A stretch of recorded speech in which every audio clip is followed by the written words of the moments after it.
মানুষের মধ্যে ছোট একটা সমস্যা আছে। সে কখনো নিজের নিন্দা নিজে শুনতে পায় না। যদি কেউ তার বিষয়ে খারাপ কিছু বলে, সে সহ্য করতে পারে না। সে সবসময় ভয় পেয়ে থাকে যে এই যে আশেপাশে মানুষগুলি, তারা তার বিষয়ে খারাপ কিছু ভেবে না নেয়। আর যদি সে জানতে পারে যে তার পিঠ পিছে তার বিষয়ে খারাপ কেউ কিছু বলছে, তখন সে দুঃখী হয়ে যায়। এবার এই কারণে কি আপনার দুঃখ পাওয়া উচিত? কখনোই নয়। কারণ সর্বপ্রথম আপনার যেটা মনে রাখা উচিত, যদি কেউ আপনার পিছনে খারাপ কথা বলছে, সে প্রথমেই আপনার থেকে 2 কদম পিছিয়ে আছে, তাই না? ঈর্ষাবশত আপনার বিষয়ে খারাপ কথা বলতে পারে, কিন্তু যদি এরকম না হয়, যদি তার কথাগুলো সত্য হয়, তবে সর্বপ্রথম নিজের ভুলগুলিকে বুঝুন,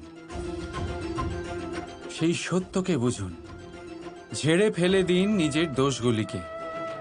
আর তখন দেখবেন আপনি তাদের থেকে আরো 2 পা এগিয়ে গেলেন। কারণ এই জীবনের রথ সামনের দিকে তাকিয়ে এগোয়, পেছনের দিকে তাকিয়ে নয়। তাই পেছন ফিরে দেখা ছেড়ে দিন। যেটা বর্তমান সেটাই দেখুন, সেটা নিয়েই বাঁচুন। যেটা ভবিষ্যৎ, যেটা আপনার লক্ষ্য, সেটার দিকে এগোন। আর আমার সাথে ভালোবেসে বলুন। মানুষকে এটা বলতে শুনেছি যে মানুষ মানেই ভুলের বাক্স, মানুষ নাকি ভুলে ভর্তি পুতুল। আর এটাই সত্যি। দেখুন, ভুল কার দ্বারা হয় না, প্রত্যেকের দ্বারা হয়। আর একটা নয়, অনেক ভুল হয়। কিন্তু মনে রাখবেন, তাদের বস্ত্রতেই কাদা লাগে যারা কাদা পরিষ্কার করার প্রচেষ্টা করেন। তাহলে যেখানে চেষ্টা আছে সেখানে ভুল তো হবেই। এবারে যদি আপনি কোনো নতুন সংকল্প করতে যান, কোনো বড় কাজ করতে যান, আর আপনার দ্বারা কোনো ভুল হয়ে যায়, তাহলে কোনো ব্যাপার নয়, তার জন্য পস্তাবেন না। নিজের ভুলটাকে চিনুন, তাকে বুঝুন, তাকে শুধরাবার চেষ্টা করুন। আর সব থেকে জরুরি কথা, নিজের ভুল থেকে শিখুন। তাদের হাত থেকেই রক্তপাত হয় যারা কাঁটার মধ্যে লুকোনো ফুলকে খোঁজার চেষ্টা করে। তাই মনে রাখবেন, যে জীবনে কোনো ভুল করেনি, সে জীবনে নতুন কিছু করার কোনো চেষ্টাও করেনি। এই ভুল আপনার সব থেকে বড় শিক্ষক। তাই সেটাতে দুঃখী হবেন না, তার জন্য পস্তাবেন না। এই ভুলকে সম্ভ্রম করতে শিখুন। তারপর দেখবেন আপনি নিজেকে জীবনে আরো শিখরে নিয়ে যাবেন।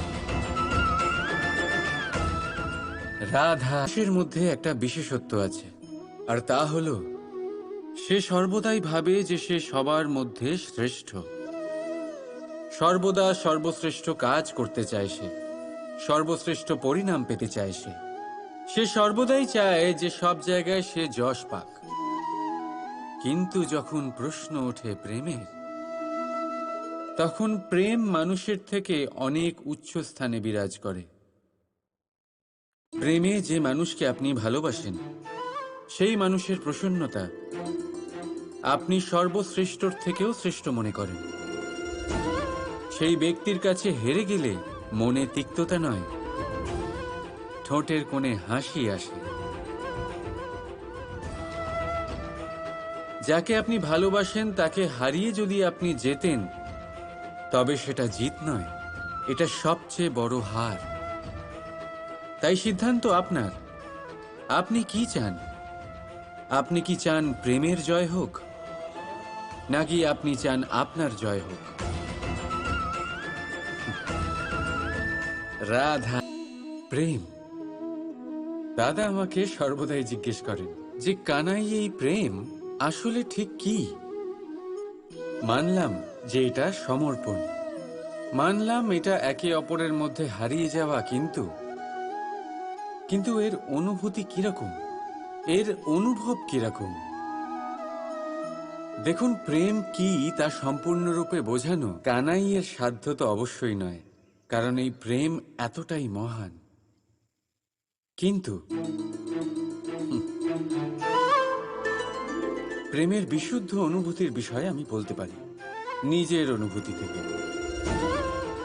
দেখুন, প্রেম প্রেম হলো সেই রং যা জীবনে মধু ভরে দেয়।